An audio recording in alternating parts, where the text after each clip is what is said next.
How do we avoid getting tip noise when finishing a read? Now stay tuned, this is gonna go against what many say. So I'm not trying to be controversial, I'm trying to offer a different solution that I think is more efficient and can work on any style of tip.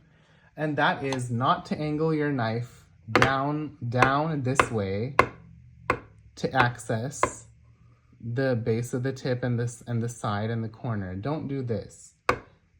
Because what you're doing is this forces you to have to straighten your knife out. Usually you end up having to straighten your knife out to get cane off as you go towards the top of the reed. This is fine in the initial stages when you're just like heaping cane off possibly, but when you're finishing the tip, it really makes more sense to just stay on the flat of the cane and scrape toward the corner at increasingly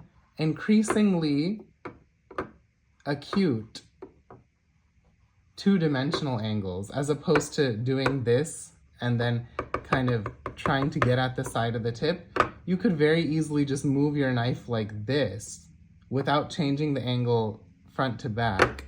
Just move your knife at an extreme angle toward the corner and just scrape like this, and you'll only end up scraping this area without also diving too thin and possibly ruining the side of your tip or making it too cut right here in a way that can lock up a reed actually.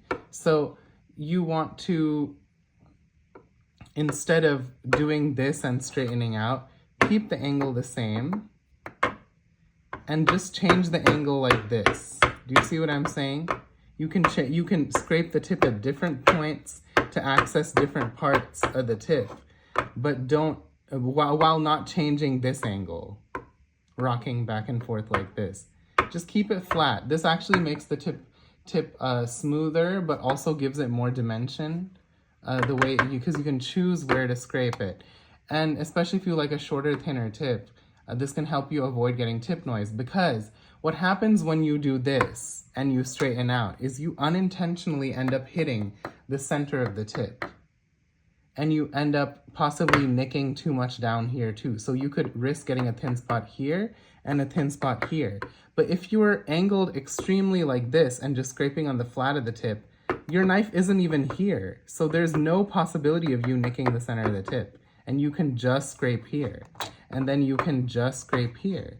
You can just, it gives you such more freedom accessing different parts of the tip without being afraid of underbalancing another part of the tip and possibly getting tip noise, you know, from over scraping one area. So, or kind of nicking one area. Because what happens here when we angle down and then scrape like this is our knife is free reining in the middle of the reed, and it can very easily do small microscopic nicks in the middle of the reed that end up being those gnarly little chirps and things like that. When we could so easily, in a controlled fashion, freely scrape flat on with a flat angle on the flat of the piece of cane, as if it's just a flat piece of paper. Scrape like this, scrape like this, scrape two-dimensionally, and you'll actually get more dimension in the tip without risking having a thin spot. And you can actually take the whole tip down thinner but maintain dimension and get a shorter, thinner tip if that's what you like without risking getting a thin spot. Because I feel like sometimes we wonder, oh, how did I get a thin spot? My tip isn't even thin yet. And that's because you're accidentally nicking here, because you're manipulating the angle like this instead of just keeping it flat and just going like this, you know, to access the extreme parts of the tip, and going like this, always angling towards the corner, but at varying angles, but at varying two-dimensional angles, not varying three-dimensional angles.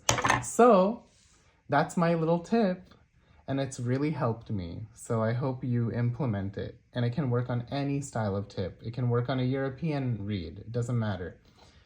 So I hope you enjoyed. You're welcome. I'm just kidding. Have a nice day.